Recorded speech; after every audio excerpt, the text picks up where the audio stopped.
Michigan quarterback JJ McCarthy is my 36th ranked player in the 2024 draft class, my 5th ranked quarterback. I would have liked him to go back to school just so we could see him in an offense that ran through the quarterback more, but he declared for the draft, and he's going to be one of these quarterbacks that's kind of a fringe first rounder, probably going to go in the second round, but could definitely see him sneak into the first. He's thrown 43 touchdowns and 9 interceptions the last 2 seasons, very efficient statistically, but the volume and what he's being asked to do just doesn't stack up with the other top quarterbacks in this class. I remember in my first mock draft, I had him going in the first round, and I said this is kind of a placeholder slot for him. It was the week before the Penn State game, and I said we're going to find out a lot about JJ McCarthy in this next matchup. Well, against Penn State, he only threw the ball 8 times, and that's one of the overarching issues with JJ McCarthy is that he's only asked to make a couple throws each game. Michigan's offense ran the ball so much, and they were also leading in a lot of games, so their strategy was basically to just play ball control. So the sample size of NFL throws that we have to evaluate for JJ McCarthy is a lot smaller than most of the quarterbacks in this class. But from what he has shown, there is a lot to like.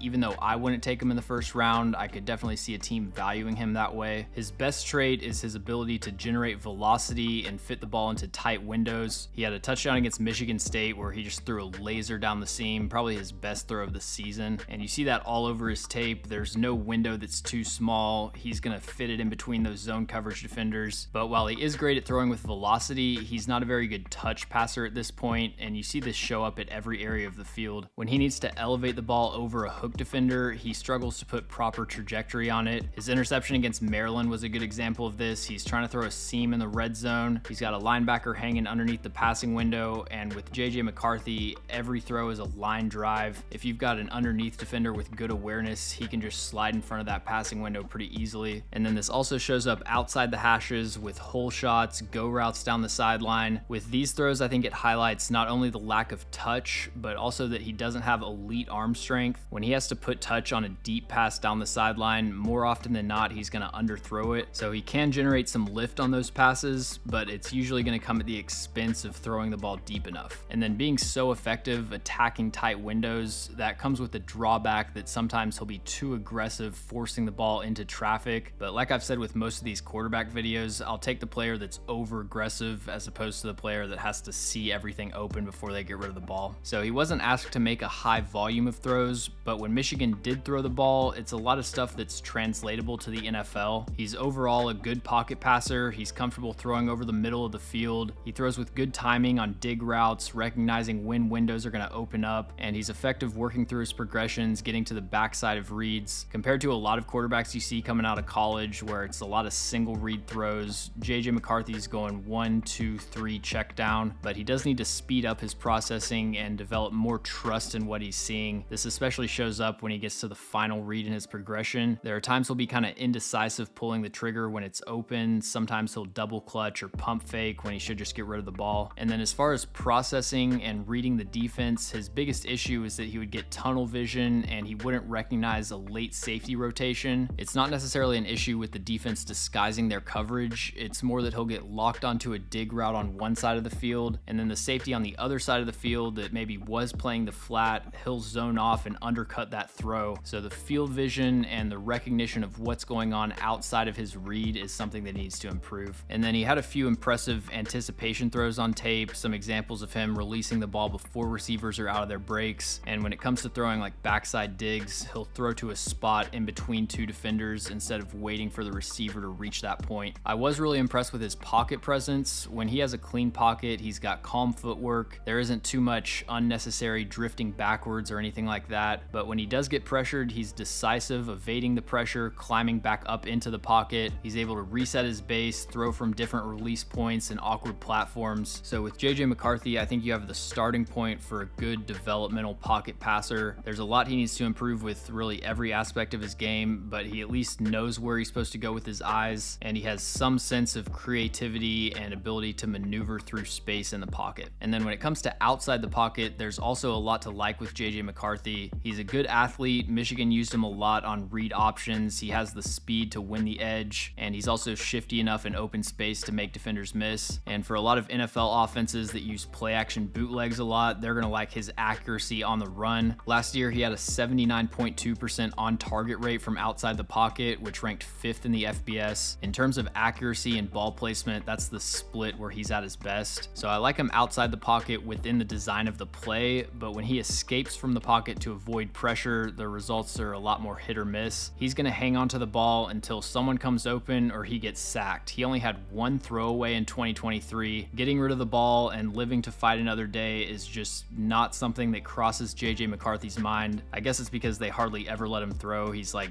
I'm only getting 15 chances a game. I'm not letting one of these go to waste. But he's got to learn to get rid of the ball when there's nothing there and understand that he's a good to solid athlete, but he doesn't have this elite escapability. And then he also made some dangerous throws across his body when he was out on the move. I think most of them actually resulted in completions, but in the NFL, when the linebackers and DBs are a lot faster, that kind of stuff is not going to fly. But what's keeping JJ McCarthy out of the first round conversation for me is the inconsistent accuracy. He didn't have terrible ball placement, but the precision at really every level of the field is just nowhere near good enough. You'll see some bad misses where he'll just sail the ball over the receiver's head, but what showed up more consistently was him hitting receivers out of stride on any kind of horizontal breaking route, whether it's a dig, a deep over, a crossing route. He's routinely throwing the ball behind them, forcing them to slow down, which sometimes results in incompletions because they can't adjust to a difficult throw, but a lot of times it just ends up limiting yak opportunities. They might have the space to get 15 or 20 yards after the catch, but they have to slow down, work back to the football. That allows the DB to get back in the picture and make the tackle. If he was just an inexperienced, kind of rough around the edges quarterback, but he was accurate, I could live with taking that in the first round. But when you've got all these other questions,